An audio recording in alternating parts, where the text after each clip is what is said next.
and welcome to our WrestleMania 39 Night 1 predictions. I'm Adam Wilborn from WhatCulture, joined by Phil Chambers from WhatCulture. We landed in Los Angeles about 8 hours ago, and we cannot wait for the two-night WrestleMania coming up this weekend. Let's dive straight in with our first match, though, Phil. We all know what's going to open night 1 of WrestleMania. John Cena, Austin Theory, United States Championship. Who you got? Literally 5 minutes ago, I was going to say Austin Theory, but I've just changed my mind because John Cena, the Austin Theory push hasn't been amazing, but the idea of John Cena winning the US title and then just going on to Raw and doing an open challenge thing, I think it wasn't me that pitched this, was it Hamlet or someone that said this idea? But so long as it happens with the goddamn lightning fist, yes! I can't wait for John Cena to beat Austin Theory with the lightning fist. It's going to be the best thing ever. The sixth move of doom and the most doomy move of them all. Yeah, I think some people may argue that Theory has to win, that beating Cena sort of makes more sense, yeah. But I agree, but I think the theory about, ironically, John Cena winning and then open challenge on Raw and you bring in Jay White, potentially.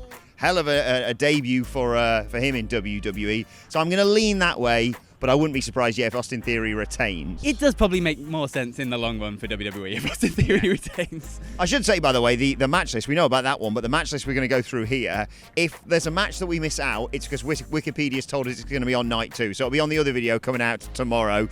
Let's talk Seth Rollins versus Logan Paul. It's all about if Logan Paul can hit that KO shot, really, isn't it? Yeah, that one famous punch that he has, apparently.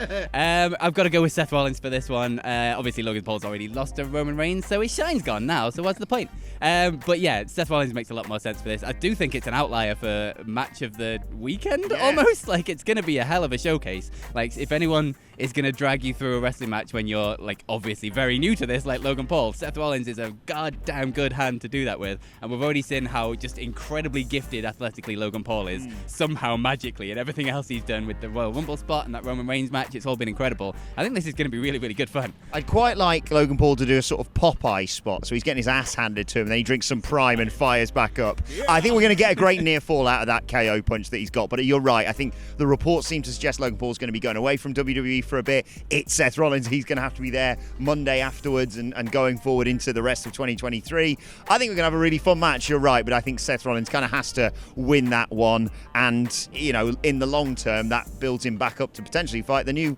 world champion, which we'll get to on our other video. Let's talk that 6-women tag match, Phil. Is Trish Stratus, Lita and Becky Lynch versus Damage Control. I think we are in agreement on this one as well. Yeah, the Damage Control run hasn't exactly lit the world on fire, considering how it was when it first happened at SummerSlam and they all came in as this is going to be amazing, and then it's just not lived up to any of that potential really going through.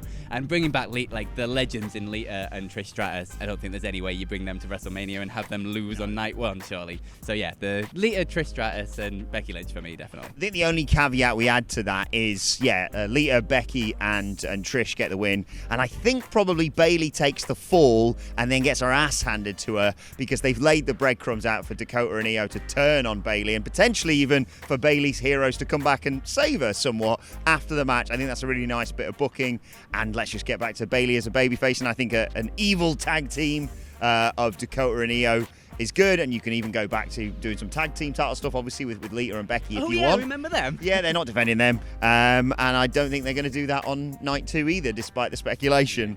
Let's talk about the men's WrestleMania showcase, Phil. Braun Strowman and Ricochet versus the Street Profits versus Alpha Academy versus the Viking Raiders. You are welcome, WWE, for all those WCPW lads getting involved. We have to get that reference in there, of course.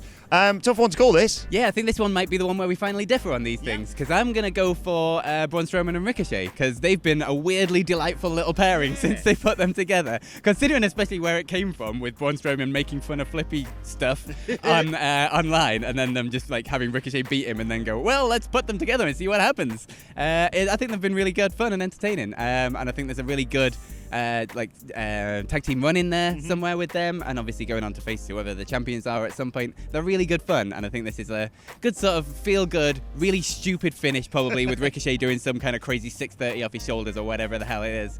I think, I'm going to go with those two. The one thing we agree on, I think, here is going to be a game of can you top this between Ricochet and Montez Ford. Who can jump higher? And weirdly, with the women's showcase, we're going to be picking people that would work with babyface tag team champions. but both of us are kind of picking babyface teams to win this one, despite the fact that, well, we'll get to Kevin and Sami in due course. I'm going to go Alpha Academy because I love this storyline with Otis and the Maximum Male models, and I think it may come to a head on Saturday night where maybe he gets told by Maxime Dupri that he's not allowed to do the caterpillar because it'll mess up his fake tan or something, but he does it anyway because he's sticking with his coach. An Alpha Academy win. Do you not think she might cost them the match though at some point? Like, maybe she's on the outside and Otis gets a bit distracted with taking some photos or something. Send Marseille and Mansoir in there. They deserve a Mania payday. I love that group, but I'll go Alpha Academy. But the teaser we got for this on Raw almost guarantees this is going to be a load of fun. If that's I think they're going to stick it in like halfway through the card. If there's a bit of a lull, get them out there and do some mad bollocks, basically. Let's talk about a father fighting his son. Rey versus Dominik Mysterio. Genuinely, outside of Roman versus Cody and Kevin and Sami versus the Usos, this is my most anticipated Mania weekend match. Yeah, the build to this has been phenomenal. The reactions that Dominik is getting on every single goddamn show he's on is incredible. The moment when Rey finally punched him on SmackDown, like the pops that this is getting and just the pure heat from Dominik is genuinely incredible. So I think it has to be Dominik. Yeah. Like, you just have to. Like, he's got a fire under him right now, and you've got to ride this wave as far as it can possibly take you. And 100% that means beating Rey here and probably having another match down the line at Backlash, whether it's like a sort of mask versus career or like some kind of career match, or whether it's hair versus mask or something, like some like stipulation in there. But yeah, it's got to be Dominik for me. Yeah, I agree. I think you're right. I think for once, this is one of those things that doesn't have to finish at WrestleMania. It almost has to, go further. Yeah. I'd go full wacky bollocks with this. Shout out to John from Chicago and Brennan who tweeted us this. If Dominik Mysterio doesn't come out in a purple Eddie Guerrero lowrider, what are we all doing here, guys? He has to win. You can bring the Latino Heat music back for it as well. It'd be incredible. Just go all in. Why the hell not? Do the spot with, I assume maybe Damian Priest is going to be out here with Dom. So maybe do the chair Eddie Guerrero with Rey spot and get Damian kicked out of there. But I'd have so much fun. I'd have Dom win. And I'd do either a career versus hair or a mask versus hair match at Backlash, because there's a lot more juice left in this fruit for me. We've got 2 matches left. The way I'll do this is I'll ask you what you actually think, not what you want, because we all know what we want. Okay. What do you think is going to main event night one? Oh God, I just don't know anymore. Obviously, what we want is the Sami and KO show, because the storyline going into it warrants the main event of WrestleMania, and like, as much as you talk about like firsts for main event of WrestleMania, this will be the first ever tag team title match to main event of WrestleMania. It's the highest position the tag team titles have been in a really long time, probably since TLC at WrestleMania 17 in terms of like a WrestleMania showcase match. Like, it warrants that and it deserves that. But then you've got the other pressures, obviously, for legitimate reasons, I may add, for having the women's match last as well. But I think the storyline, you have to go with what story warrants that position on the card, and it isn't the women's match for me. It's the tag team. Yeah, and for people saying, oh, well, and Charlotte said this herself during the week of, well, you win the Royal Rumble, you main event WrestleMania. That didn't happen, checks notes, last year, because the KO show with Stone Cold and the subsequent match, obviously, I think give them the co-main, maybe, and just sort of, like they used to say, oh, there's more than one main event in WrestleMania. Yeah. There isn't. It's the last match on the card. But still, let's talk Charlotte and Rhea. Do I need to even ask you a prediction for this one? SmackDown Women's Championship on the line? Yeah, it's Charlotte Flair, obviously. No. God, no. Don't even try and put that out there. It's Rhea Ripley. It has to be Rhea Ripley. She's looking like an absolute star in everything that she does now. Everything is clicking for Rhea Ripley right now, and it's time to take advantage of that and do this right this time. Here's a question, because obviously they fought a lot. I think the best match we kind of agree on in terms between these two was Money in the Bank, when they kicked the absolute crap out of each other.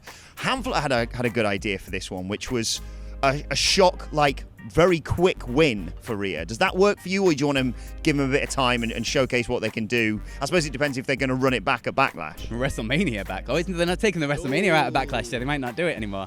I think that's an interesting way of doing it, especially if it's not the main event. If it's the main event, don't do that, obviously. That's real bad. But if it isn't, it's an interesting way of doing it, and like get some The whole babyface dynamic of this is so way out of whack in terms of how they're presenting both of them.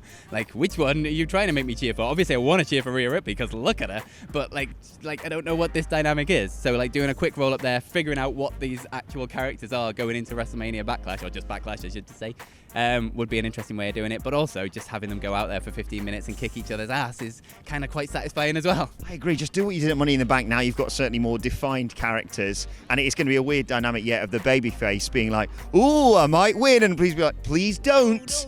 Yeah, Rhea has to win this and win the SmackDown Women's Championship. So let's get to what we hope is the main event on night one. The Usos versus Kevin Owens, Sami Zayn. I do apologise, whoever, I think they sent this to us on an Apple podcast review of the WhatCulture Wrestling podcast, available wherever you get your podcasts from, or maybe on Twitter. The Usos versus the Sami Owen dynasty. Sami Zayn and Kevin Owens. No? Okay, fair enough.